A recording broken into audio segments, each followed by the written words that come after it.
Welcome to class.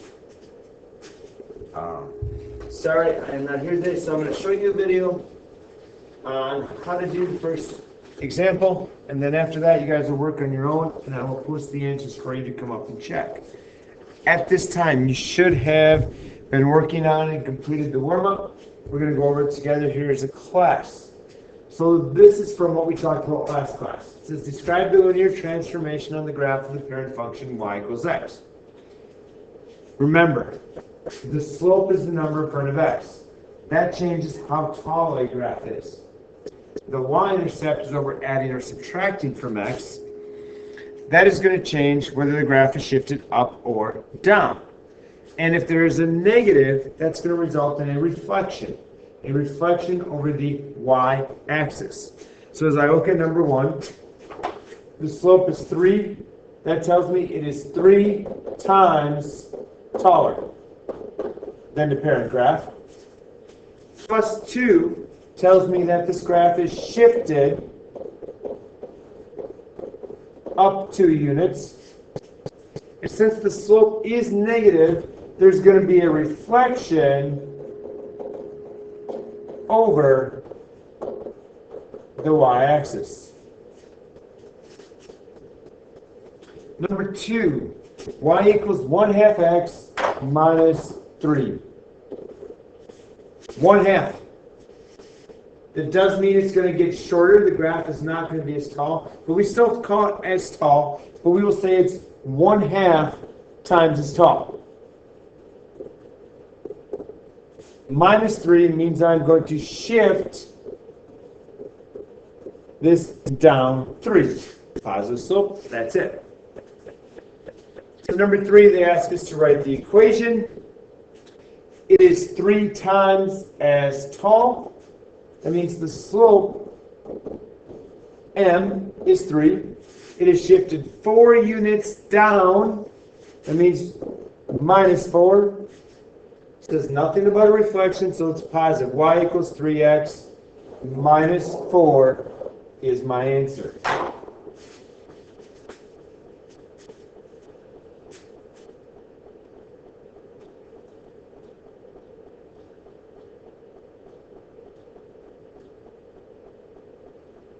Today we're going to look at start 7.1, modeling linear relationships.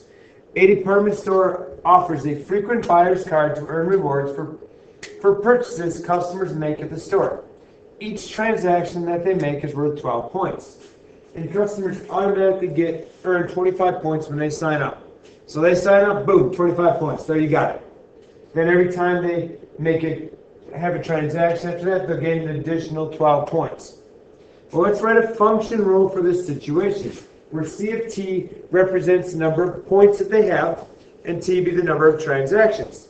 So to get the total number of points, C sub t, what I'm going to do is take the points they start with, which is 25,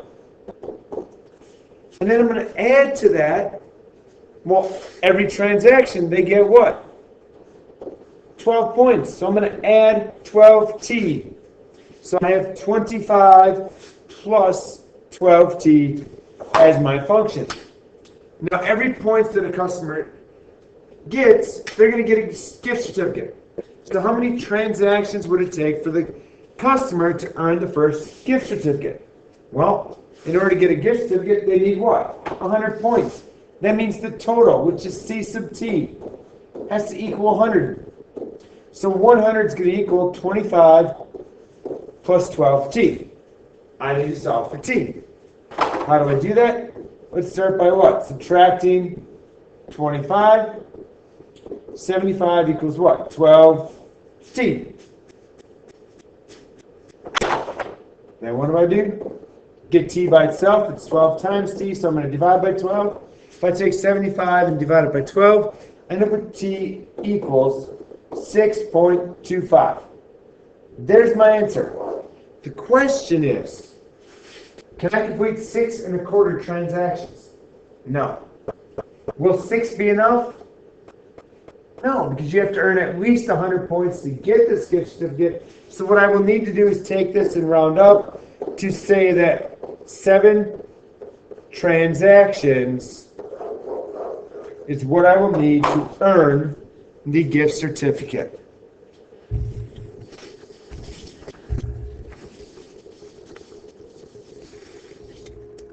And then we're going to finish here with 3 examples. You will notice these examples all look very similar. Back at the beginning of the module 5, 6, this unit, before we started modules 5, you took a pretest that one day. This page will look almost exactly like that pretest. We're taking everything that we've learned and we're putting it all together into one thing. We're going to write an equation. We're going to find some points on the line. We're going to graph it. We're going to identify some points, and then we're going to explain what those points mean. So as we work through it.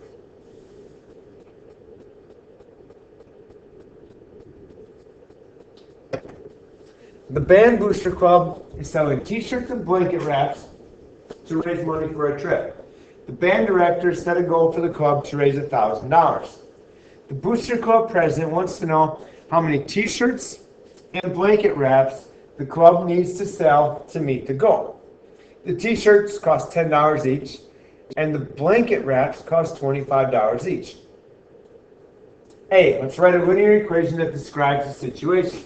Define your variables. Well, what do I have here? What am I selling? What are they going to sell? They're selling what? T-shirts and blanket wraps. So my variables are going to represent the t-shirts and the blanket wraps, X and Y. Since t-shirts was listed first, I'm going to call that X. Since blanket wraps was listed first, I'm going to call that Y.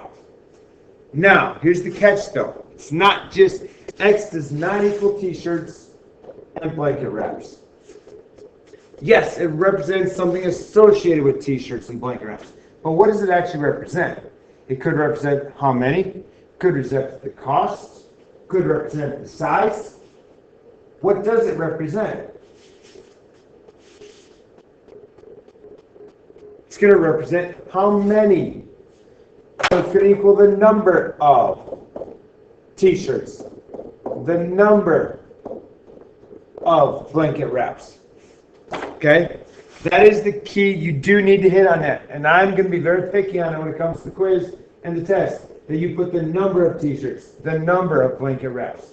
That's what it represents. So there I define my variables. I want to write an equation. What I know is that my total has to add to equal $1,000. That's the total I want to get there. Well, how am I going to get there? I'm going to add together what? The number of t-shirts and the number of what? Blanket wraps that I sell. So X plus Y is going to equal 1,000.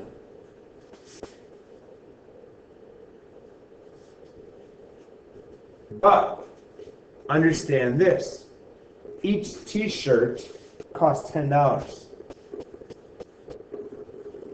Okay? That means if I sell one t-shirt, I'm going to make $10. 2 t-shirts would make me 20. 3 would make me 30. 4, 40. 5, 50.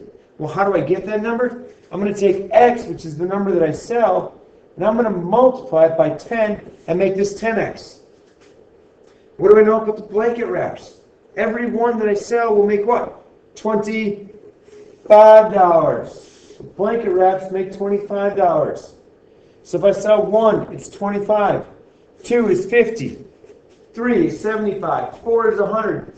So I'm going to take the number, which is Y, and multiply it by 75. So my equation is 10x plus 25y equals 1,000. So I've written a linear equation, and do know that this equation here is in standard form. Okay? Because the x and the y are together on the same side. Well, one of the things we dealt with standard form is when graphing, the points we use when the equation was standard form were the intercepts. I wanted to find the x and the y intercept. So my next part says use the equation to find 2 points on the line. Well, the 2 points that I want to find, 1 point being the x-intercept, My other point being the y-intercept. Remember, the intercepts are the point where it crosses that axis. Any point that crosses the x-intercept has a y-coordinate of 0. So if I want to find the x-intercept, I am going to let y equal 0. 10x plus 25 times what? 0 equals 1,000. 25 times 0 is 0. Can I solve for x? Yeah. 10x will equal 1,000. Solve for x, divide by 10. I get the x-intercept is 100. That means the x-intercept is the point 100, 0. It asks for a point. Well, there's the coordinates to a point, right? And it's a really easy point to graph. My other point I want to find now is the y-intercept. Well, to find the y-intercept, I'm going to let x equal 0. 10 times 0, which is going to end up being 0, equal plus 25y equals 1,000. 25y equals 1,000. How do I solve for y? Get y by itself. I'm going to divide by 25. 1,000 divided by 25 is 40. The y-intercept is 40. That means it goes to the point 0, 40.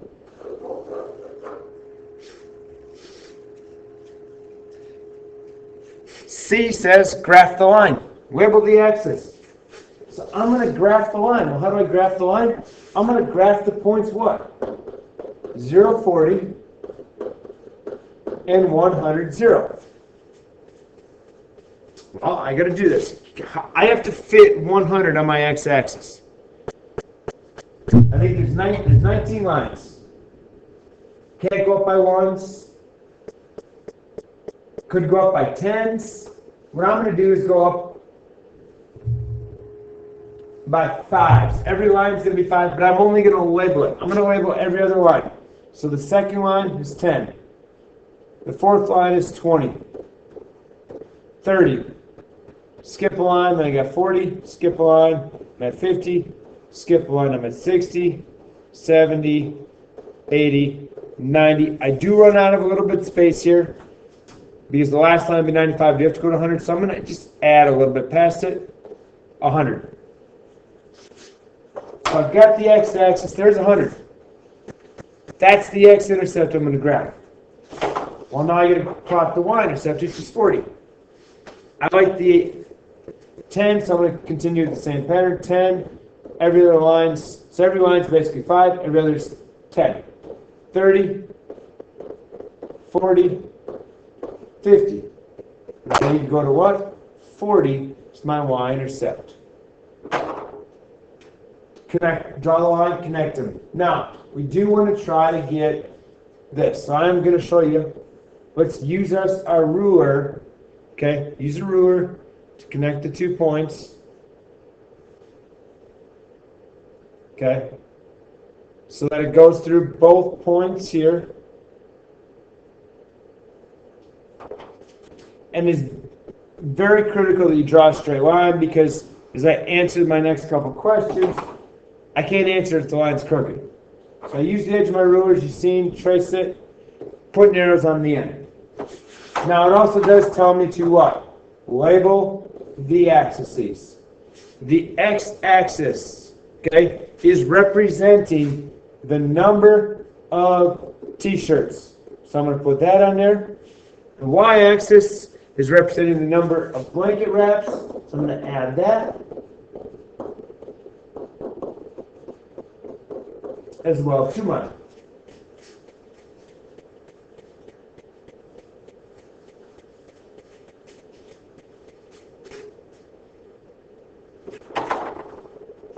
Then it also asks me to use the graph to find another point on the line. Well, some of the points on it, and this is why we want to get it straight, because I'm looking at the graph. If I don't get a perfect straight line, the point 25, 30 is a point that's on the line. Another point here is 50, 20.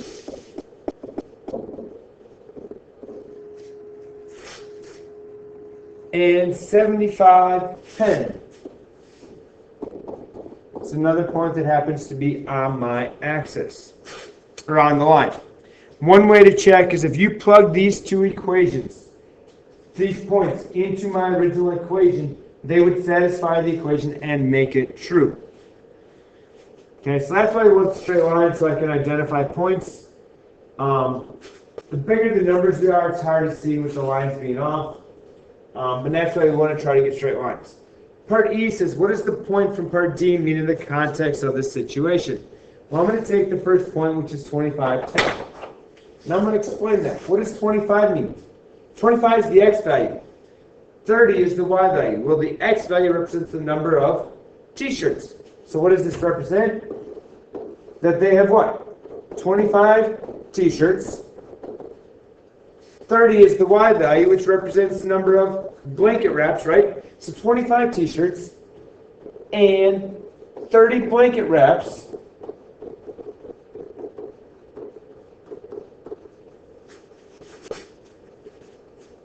sold will do what? It will raise $1,000, which is what the band director wishes to raise here. F says, use the graph to approximate how many blanket wraps must be sold if the Booster Club plans to sell 75 t-shirts. So if I look at where 75 is, here it is. If I go on up, what's the y value at that point? Well, it was what? 10. So how many do they need to sell? 10 blanket wraps. Now notice up above in D, I identified this point as well. Sometimes you might be asked for the same point you've already identified. So that's example number 1. So at this point, I'm going to wrap up the video presentation. So what I want you to do is work on example number 2 and example number 3 in your groups. When you are finished, or if you have questions, you can come on up to the board and check it. I would recommend that maybe you check it in parts. So after you write the equation, come up and check that your equation is correct. Make sure that you got the correct equation before you graph it. Because otherwise you graph the wrong equation, then everything's wrong. So come up, write your equation, come up and check it. Graph it, check it, and you can go from there. So number 2 and 3, the answers to that will be posted here on the front board. And your assignments, you can see that is at the end of the page. But it's going to end up being page 7.1, it's 248 and 249 in your book. Problems 1 through 3, 7 through 9, 13, and 18. Thanks.